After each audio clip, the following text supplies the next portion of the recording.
این یار همیشگی ما قهوه. برای خیلی از ما شروع روز بدون این نوشیدنی غیر ممکنه. اما اگه بهتون بگم همین قهوه میتونه باعث بشه بدنتون به انسولین مقاوم بشه و قند خونتون بالا بره چی؟ شاید باورش سخت باشه، اما امروز میخوایم راز بزرگ قهوه رو فاش کنیم و بفهمیم چطور میتونیم ازش لذت ببریم بدون اینکه به بدنمون آسیب بزنیم. بسیار خوب، بیایید اصل مطلب رو بررسی کنیم. مشکل اصلی خود دانه قهوه نیست، بلکه ماده‌ای به اسم کافئین هست. وقتی شما یک فنجان قهوه کافئین دار می نوشید، بدنتون وارد یک حالت جنگ یا گریز میشه. این یعنی چی؟ یعنی هورمون استرس شما، یعنی آدرنالین، به شدت بالا میره. یک تحقیق نشون داده که این افزایش میتونه تا 5 برابر باشه. خب وقتی آدرنالین بالا میره، بدن فکر میکنه در خطره و نیاز به انرژی فوری داره. پس چی کار میکنه؟ سریع قند ذخیره شده در کبد و عضلات رو آزاد میکنه توی خون. نتیجه قند خون شما بالا میره، حتی اگه هیچی نخورده باشید.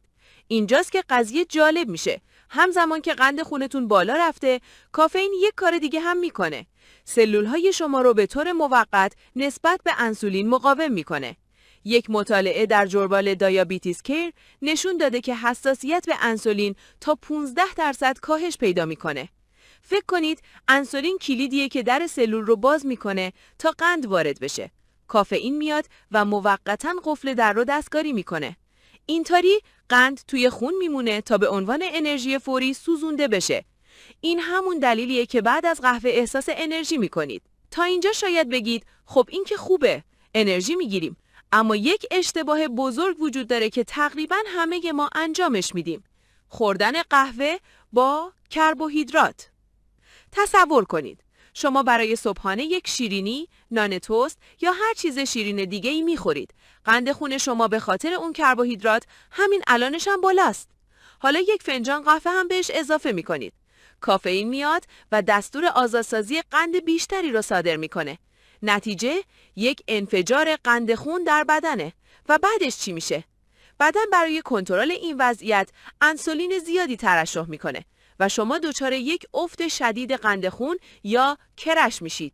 همون احساس خستگی و بیحالی شدیدی که 1 ساعت بعد از صبحانه سراغتون میاد. دلیلش همینه.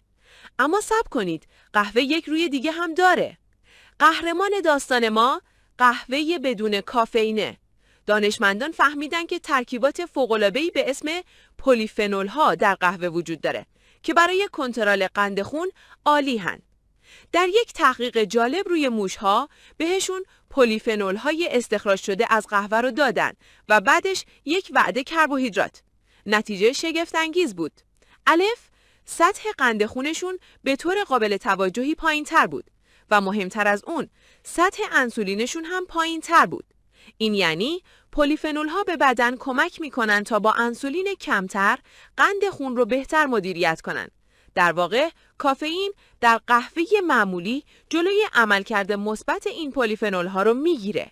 خب با تمام این اطلاعات بهترین راه برای نوشیدن قهوه چیه؟ خیلی ساده است.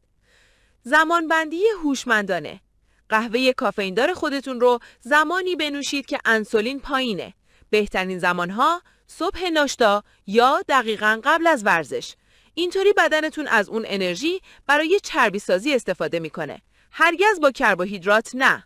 قانون طلایی، قهوه کافئین دار رو با صبحانه شیرین یا کربوهیدراتی نخورید و به بدون کافئین بیایید. بهترین استراتژی اینه که فنجان اول و صبح کافئین دار بنوشید، اما برای بقیه روز از قهوه بدون کافئین استفاده کنید.